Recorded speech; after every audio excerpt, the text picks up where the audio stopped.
Om Shri Sai Ram, Prashanti Vahini by Bhagwan Shri Satya Sai Baba, Chapter 10. The essence of Bhakti as well as Jnana is Shanti, Prashanti, Prakanti and Param Jyoti. If there is anything sweeter than all sweet things, more auspicious than all auspicious things, holier than all holy objects, verily it is the name of the Lord or the Lord Himself. Give up the company of the worldly minded, the association with those infected by asuric or demonic qualities. Keep away from every type of wrongdoing. Seek always the company of the wise, the good. Take refuge in Lord Narayana. He, the Pure One, is the perfect embodiment of Shanti or peace, of Saukhyam or happiness, and of Jnanam, higher knowledge or wisdom. He, the Sri Hari, is seated within everyone. He stays constantly in the place where His devotees chant His name sincerely and with single-mindedness. Therefore, first you have to practice intense bhakti or devotion towards the Lord. Then you can certainly attain real and permanent Saukhyam and Jnanam. Of what use is it to pursue the fleeting pleasures of the senses? There is no trouble or hardship to worship the Sri Hari, who lives in the cavity of your heart, your thickest friend, your father, mother and guru, who is all these and more to you. The physical body, for whose sake you crave all the comfort and luxury, is subject to damage and decay.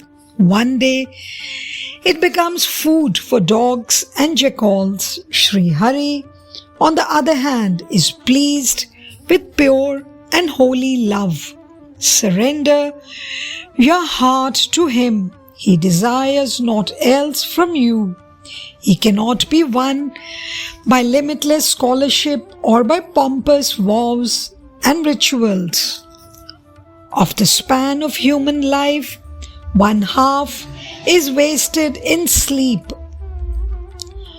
Most of the other half is frittered away in satisfying stupid desires, in the inanity of old age, the helpless ignorance of childhood and boyhood, in miseries, travails, illnesses, and such other things. So, when you only have very limited time at your disposal, why do you run after the silly pursuit of sensual pleasures? Use at least this limited available time for the contemplation of the glory of the Lord, for cultivating devotion by fixing your mind on His lotus feet, and thereby cross the vast ocean of birth and death, which is filled with sorrows and sufferings. Therefore, practice at all times and under all conditions the remembrance with love and devotion of the name of the Lord. That name is the thunderbolt which will pulverize mountains of sin. It is the unfailing cure for the dreadful disease of sheer worldliness. Surely that name will endow you with Shanti. The name of Sri Hari is as abundance and effulgence of the rising sun, which dispels the darkness of pitch black night, called Bhranti or delusion. Do not let pass even a second without bringing that name, Sri Hari, to mind. Look, though the children of Asuras were not keen to listen to the sweet name of the Lord and such other sweet words spoken by Prahlada, His golden advice given to them got deeply imprinted on their hearts. Eventually, those children of Asuras gave up their axes or weapons and became the servants of Sri Hari. They eschewed all their evil qualities, followed the teachings of Prahlada, began chanting the name of Lord Vishnu, and danced with joy along with him. The name of the Lord, which can transform the asuric or demonic character into nectarous essence, is verily the heaven of Shanti for all and for the world. To repeat that name without break, like Teladhara or the incessant and unshakable flow, to love that form and that name immensely and joyfully, that is what deserves to be called bhakti or devotion. Anyone can attain this bhakti. Anyone can become such a devotee. The door of bhakti yoga is open to all. The only qualification or eligibility criterion needed is the desire for moksham, or the liberation from the cycle of birth and death. That desire entitles man to his heritage. Bhakti means the supreme prema or love directed towards the Lord. Such prema will dawn only after knowing the glory, the gracefulness and the splendor of the Lord, as well as His innate characteristics such as omniscience, omnipotence and eminence in all creation. He who is endowed with prema of this nature, who dwells in the Lord, he will certainly be liberated. What does it mean? The expression to know God. It means to love God. Jnanam or knowledge without bhakti or devotion causes hatred. Such persons, jnanam cannot be called as jnanam. It is verily a jnanam or ignorance. It is only through bhakti that jnanam gradually becomes stabilized and deep-rooted. What is the sign to indicate that you are progressing in the development of jnanam? Expansion of prema or love is the sign. When bhakti, or in other words, love towards the Lord dawns, ignorance will gradually vanish. Bhakti is the opposite of hatred. So, bhakti is prema expressed as anuragam or affection or attachment towards God. Bhakti and anuragam are similar in nature. How? Both of them are devoid of dvesham or hatred. The mind of a bhakta or a devotee is attached to God. The mind of a worldly man is infected with anuragam or affection or attachment towards worldly objects only. But the same anuragam, when it assumes the form of bhakti or love of God, leads one on to the realization of Godhead itself. The word rasa means ruchi, liking or taste for worldly objects, and abhiruchi, inclination for God. When the prabhalyam or the influence or supremacy of karma comes to an end, the phalitam or the result of those karmas or karma phalam, fruits of karmas, also come to an end. Once the karma phalam is used up, you are born again in this world. But the fruits of bhakti or devotion last forever. Liberation lasts, it does not end. So, bhakti is the real cause for moksham, liberation from the cycle of birth and death. Verily, bhakti is the main sadhana, spiritual practice. Every other practice is built upon that. Bhakti and jnana are like the pair of bullocks for the cart. Both have to pull in unison.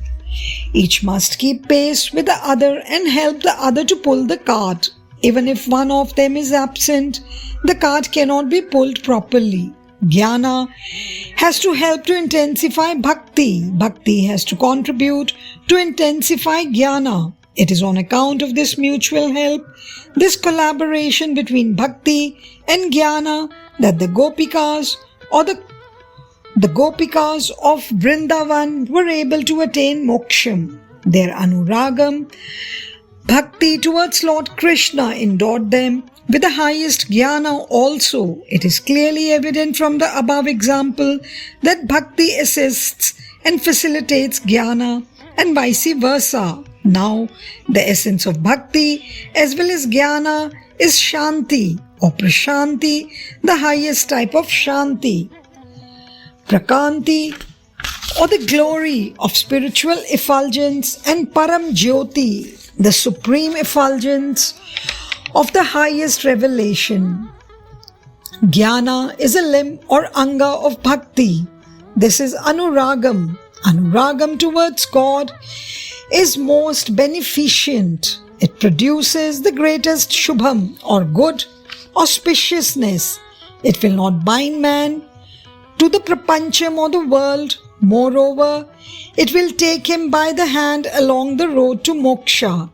It will release one from all types of bonds and attachments automatically. One has to strive only to avoid evil company. Constant association with good company is desirable.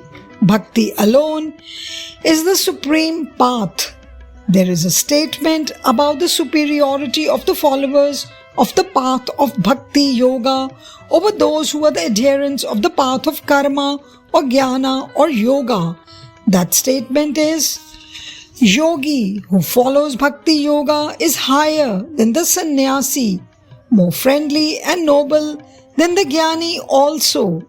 He is more distinguished than the sadhaka who takes up the discipline of karma. This is the reason why even in the Gita, Lord Krishna directed Arjuna, you must become a yogi. Who is the best? He also said among yogis, he who worships and serves me with shraddha or unwavering faith and with his antaratma, heart and soul merged in me, is indeed considered by me as the one with the highest bhakti. Then Arjuna asked, devotees who worship thee ever like that, and those who worship thee as Avinashi or indestructible, Avyakta, imperceptible, etc., who among these, O Lord, have triumphed in yoga more? For this, Krishna replied thus, such ones who fix their mind on me and worship me joyfully and in a pat manner with remarkable faith. So when bhakti and shraddha on God unite, then bhakti in the form of shraddha supports shraddha. Shraddha has no limitations and so it results to have no end or decline. Though bhakti towards God is not the result of any kriya or means, it depends upon certain sadhanas or practices to develop fully, such as jnana as internal sadhana and bhakti, love for dharma, for doing what is right, and love for dharma will become love for Ishvara, that is God, as external sadhana. When Brahman itself is the object, it becomes jnana or buddhi or stable intellect. Shravanam or listening to dharma shastras and Vedanta in a systematic and regular way from a competent teacher. Mananam, calling to mind what has been heard, and nididhyasanam, ruminating on things thus recalled to memory, are the sadhanas that have to be gone through without interruption until bhakti is fully developed and parabhakti or sublime devotion is attained. Instead, bhaktas or devotees often deal with God in a bargaining spirit or in the spirit of a tradesman. This attitude should be given up. Whoever asks from his God or Ishtadevam anything other than bhakti or devotion or prema, love, is indeed not a true devotee. Uninterrupted flow of prema towards the feet of the Lord, that is real Ishvara, pranidhana bhakti, committed devotion towards the Lord. Through bhakti towards God, success in samadhi, that is complete absorption, too will be quick. Only then you attain genuine shanti, that is verily the heaven of shanti for all. Jai Sai Ram.